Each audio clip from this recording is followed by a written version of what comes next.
पत्नी रहती है तो ठीक है, सासू माँ रहती है तो ठीक है, माँ रहती है तो ठीक है, लेकिन अगर दो साली बैठ गई है तो फिर उसका उफान बात मत पूछिए। रोड पर सब उसको परिंदा लगता है, खुद एक ही वो शेर चलता है। और लड़की वाले का बद्दुआ भी चलता है उसके साथ। खुदारा ऐसा न करें, जहेज मांग करके परेशान करके गाड़ी बिल्कुल न ले। फर्स्ट टाइम है, लेकिन साथ में जब रहेंगे तो इंशाल्लाह बोलने का हुनर इसको भी आ जाएगा। हम लोग दोस्तों अस्सलाम वालेकुम।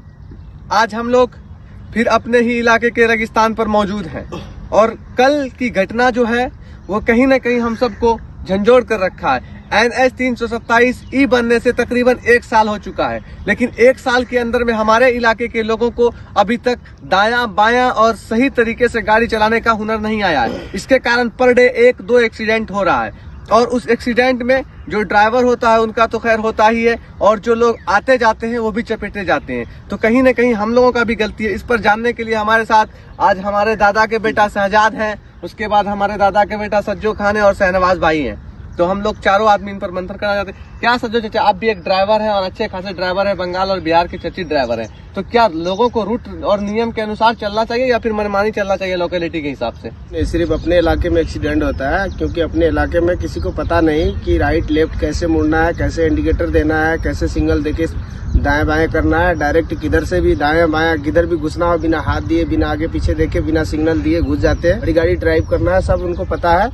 मतलब पूरा हिंदुस्तान में लगभग ठीक है, सिर्फ एक बिहार में ही उल्टा सुल्टा गाड़ी चला बिहार में भी अपना ही इलाका देखिए, फिर पूर्णिया चले जाइए, वहाँ रूल्स नियम नहीं, अपना इलाका नहीं, बिहार में लगभग 90% लोग को पता ही नहीं कि गाड़ी कैसे चलाया जाता है। अच्छा, 10% लोग ही सिर्फ बिहार में अच्छा से गाड़ी चलाते हैं। तो हम लोग बाकी 90% लोग को यही पता नहीं है कि बाइक कब खरीदा और कब रोड पे पहुंचे और कब गाड़ी ठोक दी। थोड़ा सा आप लोग भी रूल्स और नियम को देखें, जिस तरह लोग चलते हैं उस तरह चलने दें। और लेकिन मसला यह है कि आप बैरगाछी चौक जाते हैं घर से बंगिया से निकल करके और आप इस बीच में खुद को बादशाह समझते हैं। क्या शहनवाज भाई, आपको क्या लगता है इस तरह से अगर गाड़ी चलाया जाए या फिर इस तरह से लोग अगर आवागमन करे तो क्या बड़ी घटना, इससे भी बड़ी घटनाएं घट सकती है? तो उस पर नियंत्रण कैसे पाया जा सकता है? जिसको जल्दी थी वो चले गए।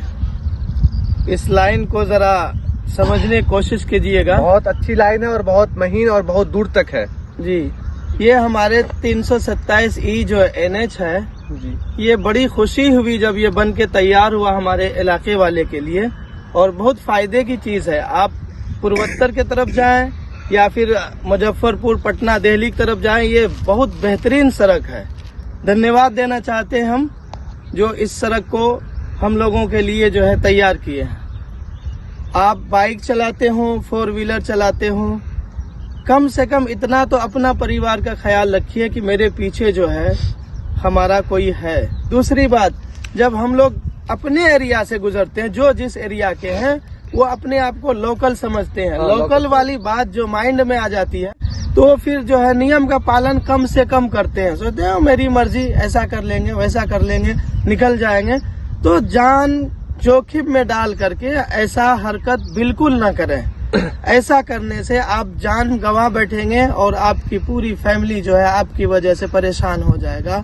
खुदारा ऐसा न करें, सुरक्षित चलें, जिएं और जीने दें। और जिस तरह से आप देखते हैं कि दहेज में गाड़ी मिलता है और उसका कोई भी अता पता नहीं होता, ना लाइसेंस का होता है ना कुछ भी होता है। पत्नी को बैठा ले या साली को बैठा ले, रोड पर जाने के बाद वो राजा बन जाता है। क्या इन लोगों पर भी रोक लगना चाहिए ना? दहेज वाले का तो मसला ये है कि उनको देते हैं लड़की वाला गाड़ी और इनको जिस गाड़ी का जानकारी नहीं हो या कभी उसको चलाया नहीं हो वो उसका डिमांड करते हैं और खुद नहीं सीखे होते हैं गाड़ी और जिद करके गाड़ी ले लेते हैं। गियर चेंज करने का भी होश नहीं है। वो कहीं न कहीं एक तो एक्सीडेंट करेगा ही करेगा।